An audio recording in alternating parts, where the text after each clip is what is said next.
Here is the paraphrased version of your script, with the word order adjusted slightly while preserving the original writing style, tone, and articulation. Sometimes the most dangerous truths hide in the quietest places, not in dramatic gestures or grand pronouncements, but in the small details that almost go entirely unnoticed. The position of a hand, an almost invisible object, a choice so subtle it could be mistaken for accidental. In 1897, a family in Virginia made one of those choices as they posed before a camera. They wore their finest clothes, carried themselves with dignity, and placed something in their youngest son's hands, something that would carry a message for more than a century. For 127 years, that message waited. Until one day, a researcher, using modern technology to restore the faded image, realized what the child was holding and understood that this had never been just a family portrait. If you enjoy untold stories from the past, mysteries hidden in old photographs, waiting to be unveiled, subscribe to the channel and click the like button, because what you're about to discover will change how you see every old photo you've ever ignored. In February 2024, Dr. Amara Johnson didn't expect to find anything unusual when she accepted a digitization project from the Virginia Historical Society. She specialized in photographic restoration, taking damaged 19th-century images and bringing them back to clarity using high-resolution scanning and digital enhancement. Most of her work involved repairing tears, removing stains, and adjusting the exposure of portraits that had faded after decades of improper storage. The photograph arrived at her lab in Richmond on a cold Tuesday morning, sealed in archival protective sleeves. The accompanying paperwork was minimal: family portrait, circa 1897, Petersburg, Virginia. Donor, estate of Dorothy Hayes, deceased 2023. No additional provenance information available. Amara carefully removed the photograph and placed it under her examination light. It was a standard studio portrait, a black family of 6, father, mother, and 4 children ranging from perhaps 15 years old down to about 7. They stood on the porch of what appeared to be a modest wooden house, the kind of dwelling common among working families in the late 19th century. Everyone wore their Sunday best, the father in a dark suit with a watch chain, the mother in a high-necked dress with her hair pulled back in a tight bun, the children in carefully pressed clothes that showed signs of having been mended and maintained with care. Nothing remarkable. Nothing that would suggest this image was anything other than what it seemed, a family preserving its likeness for posterity, as thousands of families did during that era. Amara began the scanning process, setting the resolution to capture every possible detail. The technology she used could reveal textures and elements invisible to the naked eye, pulling information from the silver halide crystals embedded in the original photographic paper. She had used the same process hundreds of times before. The scan took 40 minutes. When it finished, Amara opened the file on her computer and began the enhancement process, adjusting contrast and sharpness to bring out facial features and clothing details. She zoomed in first on the father's face, then the mother's, then moved systematically through each of the children. And that's when she stopped. The youngest child, a girl of perhaps 7 or 8, standing at the front right of the group, held something in her small hands, something Amara had entirely missed when examining the physical photograph. The object was small, roughly circular, and appeared to be made of brass or bronze. Engraved on its surface were markings that Amara recognized immediately, even before she zoomed in closer to confirm what she was seeing. It was a compass, but not just any compass. Amara increased the magnification until the compass filled her screen. The detail was extraordinary. Her equipment had captured every scratch, every engraving, every imperfection in the metal. The compass itself was old, far older than the photograph. The casing showed signs of extensive use, the kind of wear that came from being handled repeatedly over many years. But it was the symbols engraved around the edge of the compass that made Amara's breath catch. She had seen these symbols before in her research on the Underground Railroad, not the famous, well-documented routes that textbooks describe, but the lesser-known networks that continued operating even after the Emancipation Proclamation, helping Black Americans escape from areas where violence and exploitation remained endemic despite the legal end of slavery. The symbols were directional codes, a series of small markings that, to the untrained eye, might look like decorative flourishes or manufacturing marks. But Amara knew better. Each symbol corresponded to a specific direction, a specific landmark, a specific safe house. They were a portable map, encoded in metal, designed to be carried by conductors and guides who led people north to safety. The compass in the child's hands wasn't a toy. It wasn't a family heirloom kept for sentimental reasons. It was a working tool, which meant this family, this apparently ordinary family photographed in 1897, 32 years after the Civil War ended, had been part of something dangerous, something that required codes and secrecy even decades after slavery was officially abolished. Amara sat back in her chair and looked again at the full photograph. The family stared back at her, their expressions serious and composed, as was typical for photographs of that era, when exposure times were long and subjects had to remain perfectly still. But now, knowing what the child held, Amara saw something else in those faces. Not just dignity, but determination. Not just pride, but defiance. This photograph had been posed deliberately. The compass had been placed in the child's hands intentionally. Someone had wanted this moment recorded, this evidence preserved. But why? And why give such a dangerous object to the youngest member of the family for the photograph? Amara pulled up the donor information again, Dorothy Hayes, deceased 2023.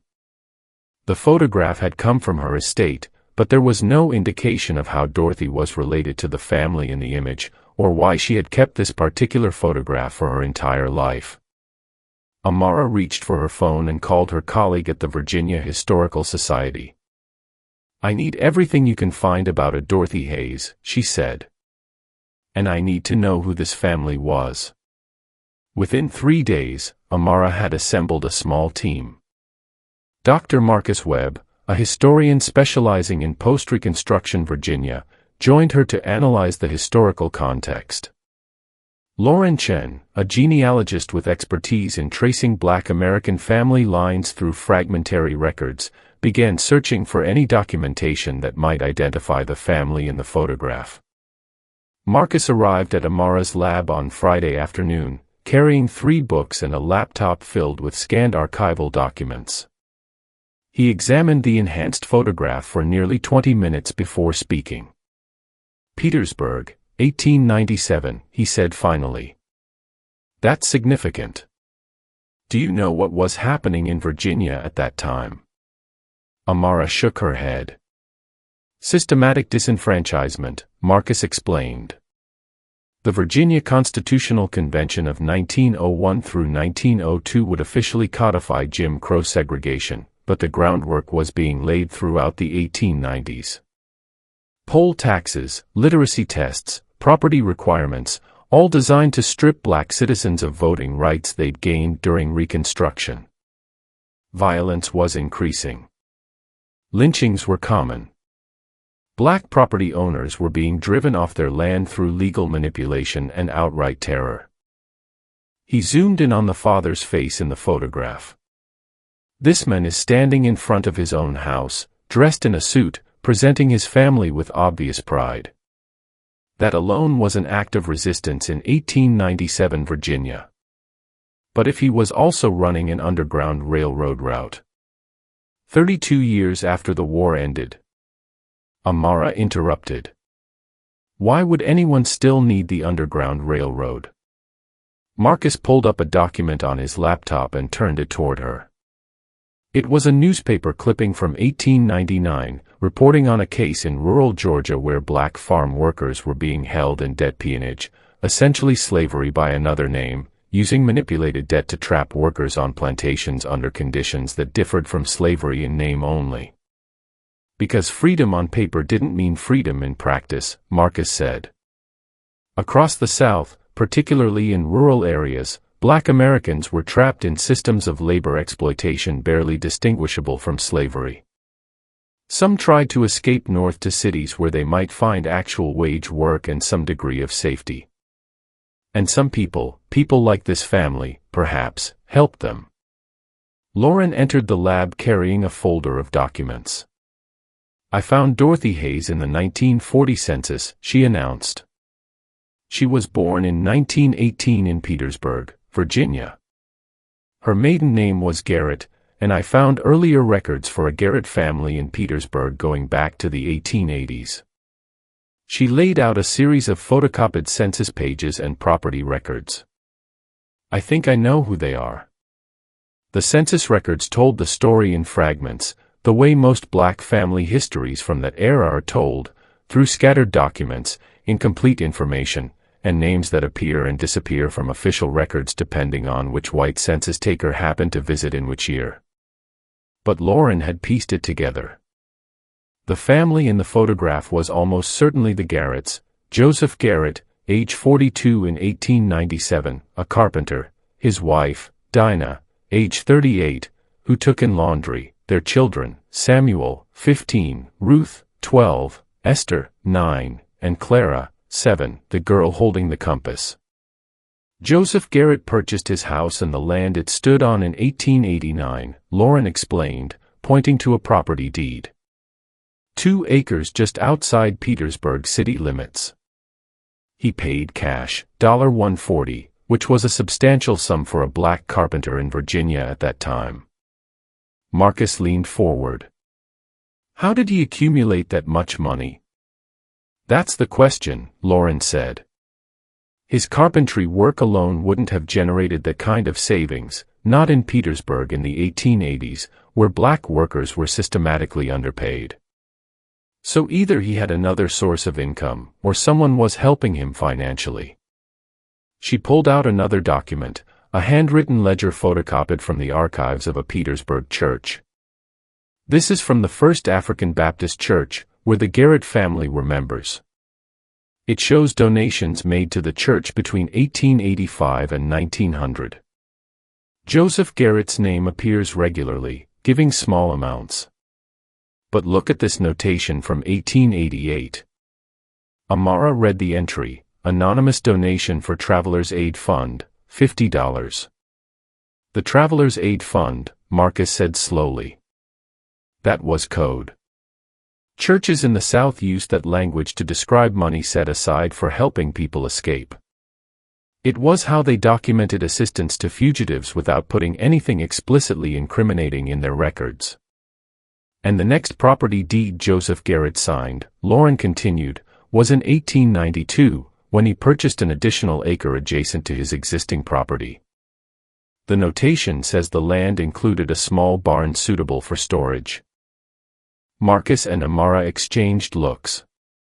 "A barn on the edge of town, purchased by a man with mysterious financial resources and connections to a church's Travelers Aid Fund. A barn that would have provided shelter for people traveling through, people who needed to stay hidden." "They were running a station," Amara said. "The Garrett house was a safe house on a post-war underground route." "And that compass," Marcus added, pointing to the enhanced image of Clara Garrett's hands, "was how they navigated it." Over the following weeks, Marcus uncovered a pattern.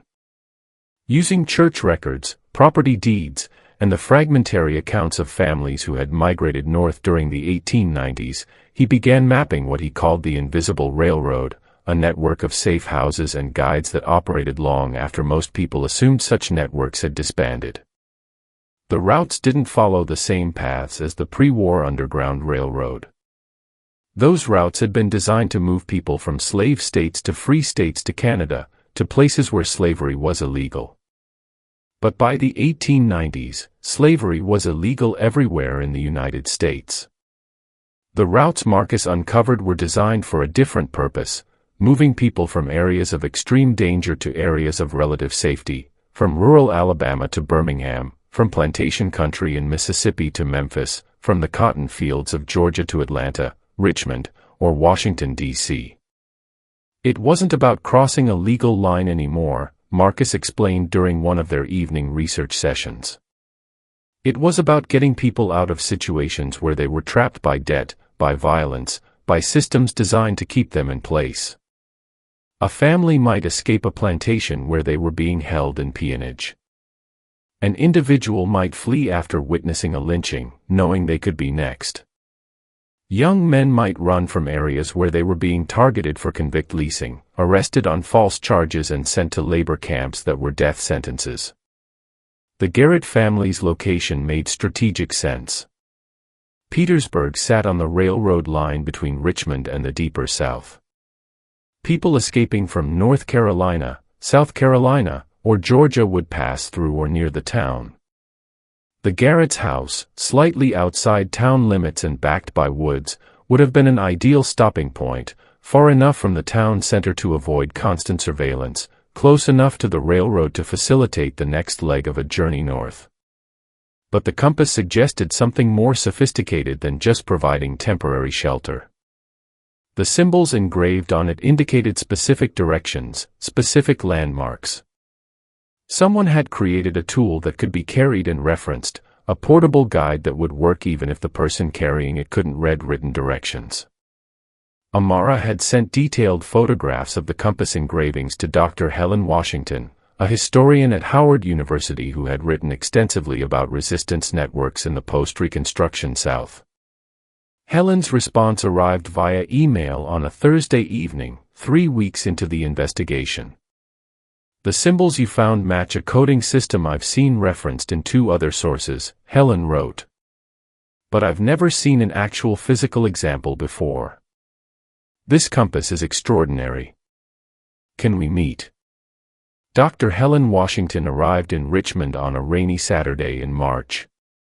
She was a woman in her 60s with close-cropped gray hair and eyes that missed nothing. She examined the enhanced photographs of the compass for nearly an hour, occasionally making notes in a worn leather journal. "I need to tell you about the lantern bearers," she finally said. The name meant nothing to Amara or Marcus. Helen explained, in the 1890s and early 1900s, there was a loosely connected network of black families across Virginia, North Carolina, and South Carolina who maintained safe routes for people escaping debt, peonage, and violence. They called themselves the Lantern Bearers, a reference to carrying light in dark places. They operated in complete secrecy, no membership rolls, no written records, nothing that could be seized by authorities and used to prosecute them. She pointed to one of the symbols on the compass. But they did use codes, symbols that could be marked on trees, drawn in the dirt, or engraved on objects like this compass. Each symbol represented a direction or a landmark. This one, she indicated a mark that looked like a tree with 3 branches, meant follow the creek north until you reach the triple oak. This one, a circle with a dot in the center, meant safe house with food and shelter. "How do you know this?" Marcus asked. Helen opened her journal and showed them a page covered in similar symbols. "I've been collecting these for 15 years. They appear in family Bibles, carved into barn doors, sewn into quilts. Always fragmentary, never complete. But this compass," she shook her head in wonder, "this compass contains a complete route. Whoever made this encoded an entire journey from somewhere in rural Virginia to Richmond, maybe 30 or 40 miles, with every safe house and landmark marked." She looked up at Amara. "Do you understand what this means? This family didn't just help people occasionally. They were active, experienced conductors. They had a complete map, and they were trusted enough that someone, probably another conductor or a network coordinator, gave them this compass. Why would they pose with it in a photograph?" Amara asked. "Wasn't that dangerous?" "Extremely," Helen agreed. "Which is why I think this photograph was never meant to be seen by white people. I think it was documentation for the network itself, proof of who the Garretts were and what they did, a record for other lantern bearers or for future generations who would need to know this history." Lauren's genealogical research had uncovered something remarkable about Clara Garrett, the 7-year-old girl holding the compass in the 1897 photograph. She had lived to be 94 years old, dying in 1984 in a nursing home in Philadelphia. And she had left behind an oral history recorded in 1979 by a graduate student working on a thesis about black migration from Virginia to northern cities. Lauren obtained a copy of the tape from the University of Pennsylvania archives. The recording quality was poor, but Clara's voice came through clearly, the voice of an elderly woman speaking about events 8 decades in the past. "My father used to take me with him when he traveled," Clara's recorded voice said. "We would walk at night through the woods and along creeks. He carried a lantern, and I carried, well, we called it the guide, a small brass compass with markings on it.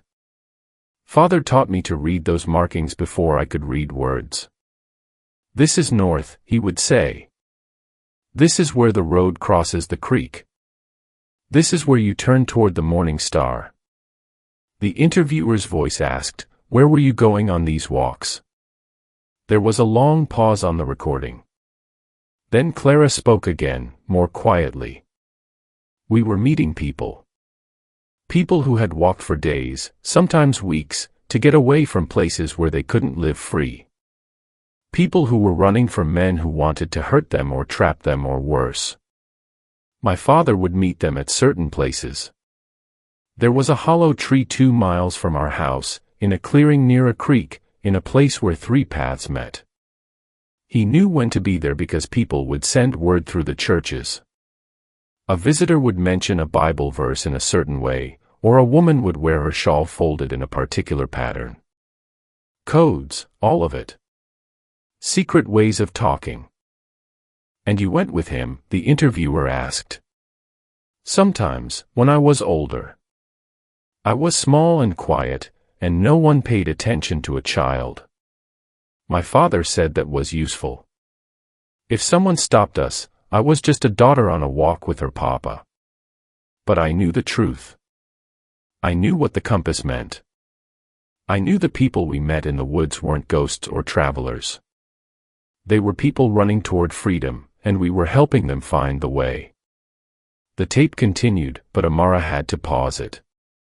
Her hands were shaking. They hadn't just found evidence of a network. They had found testimony from someone who had lived it. The oral history contained one more revelation near the end of the recording. Clara's voice had grown tired, but she spoke with clarity about a specific night, the night the photograph was taken. "It was the summer of 1897, Clara said on the tape. I remember because it was hot, terribly hot, and we were all dressed in our Sunday clothes even though it wasn't Sunday. Mother had spent days getting those clothes ready, washing and pressing them. She said we needed to look our best because we were having our photograph made. The photographer came to the house. That was unusual. Usually, people went to a photographer's studio. But Father paid him to come to us. He set up his equipment on our front porch. Father told me to hold the compass, to hold it so it showed in the photograph. I didn't understand why. I was 7 years old. I just did what I was told. Years later, when I was grown, my mother told me the truth. That photograph was made the day before my father's last mission. He was going to guide a group of 12 people, 12 all at once, which was more than he'd ever done before, from a plantation in North Carolina to a safe house in Richmond. It was dangerous. The plantation owner had hired men to hunt for anyone who tried to leave. Father knew he might not come back. So he had the photograph made as a record, as proof that he'd done this work, that our family had been part of this. And he wanted me holding the compass because I was the youngest. Because if something happened to him, the compass would pass to Samuel, my oldest brother, and Samuel would teach me everything Father had taught him. The work would continue. There was a long silence on the tape. When Clara spoke again, her voice was thick with emotion. Father did come back from that mission. All 12 people made it to safety, and Father came home 3 days later, exhausted but alive. He took me aside and said, "Clara, you did well. You held that compass steady as a stone." And I knew then that I was part of it, part of something bigger than our family, part of a promise that we would keep helping no matter how dangerous it became. The interviewer asked one final question: "Do you still have that compass?" Clara's answer was quiet. "I did for many years, but I gave it to my daughter before I left Philadelphia." I told her what it meant. I hope she kept it safe. Lauren worked backward from Clara Garrett through census records, city directories, and church registries. Clara had married in 1912, taking the name Clara Holloway. She had 3 children, one of whom, a daughter named Dorothy, born in 1918, was the same Dorothy Hayes whose estate had donated the photograph to the Virginia Historical Society. It took Lauren 2 weeks to locate Dorothy's daughter, Clara's granddaughter. Her name was Joyce Holloway Patterson, and she lived in Silver Spring, Maryland. Lauren called her on a Tuesday afternoon in April. Joyce answered on the 3rd ring. She was 68 years old, recently retired from a career as a public school teacher. When Lauren explained the reason for her call, that researchers had found something extraordinary in a photograph Joyce's mother had donated, there was a long pause. "The photograph with the compass," Joyce said finally. "I know the one. My mother kept it in a box with other family papers. She never talked much about it, but sometimes she would take it out and look at it. I asked her once what was special about that picture, and she said, 'That's your great-great-grandmother holding something important.' But she never explained what." Lauren asked if Joyce's mother had kept the compass itself. Another pause. I think I might have it. After my mother died, I sorted through her things. There was a small wooden box with some jewelry and a few other items. One of them was an old compass, brass with strange markings on it. I didn't know what it was for. I kept it because it looked old and interesting. 3 days later, Joyce drove to Richmond and met with Amara, Marcus, Lauren, and Helen. She brought the compass in a velvet pouch. When Helen unwrapped it and placed it under examination light, comparing it to the enhanced photographs from 1897, there was no doubt. It was the same compass, the same markings, the same tool that Joseph Garrett had used to guide people to freedom, that he had placed in his daughter's hands for a photograph meant to preserve their legacy. Joyce touched the compass gently. "All these years," she said softly, "I had something my grandmother held when she was 7 years old, something her father trusted her with. I wish I'd known. I wish my mother had told me." "She probably didn't know the full story herself," Helen said. "These histories were kept quiet for so long, even within families. But now we know, and now we can tell it." The photograph was formally accessioned into the Virginia Museum of History and Culture's permanent collection in September of 2024. It was displayed alongside the compass, now on loan from Joyce Holloway Patterson, and accompanied by an exhibition titled "The Lantern Bearers: Post-War Resistance Networks in Virginia." The exhibition opening drew more than 300 people. Descendants of the Garrett family came from across the country, people who had never met before but who shared a common ancestor in Joseph, Dinah, Samuel, Ruth, Esther, or Clara. They gathered around the photograph, looking at faces they'd never seen before, learning stories that had been hidden for generations. Marcus gave a presentation about the historical context, explaining how the networks operated and why they remained necessary decades after emancipation. Helen spoke about the coding system and the courage required to maintain such operations in an era of increasing violence and surveillance. Amara described the restoration process and the moment she first noticed the compass in Clara's hands. But it was Joyce who gave the final speech, standing before the photograph of her great-great-grandparents and their children. For most of my life, I didn't know this story, she said. I knew my family had come from Virginia. I knew they had moved north during the Great Migration. But I didn't know they had been conductors.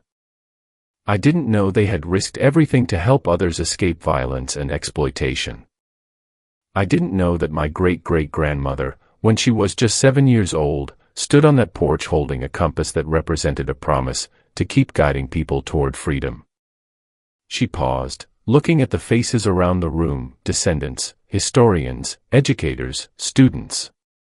That little girl couldn't have imagined that 127 years later, her photograph would be in a museum, that researchers would decode the symbols on that compass, that people from all over the country would come to learn about what her family did.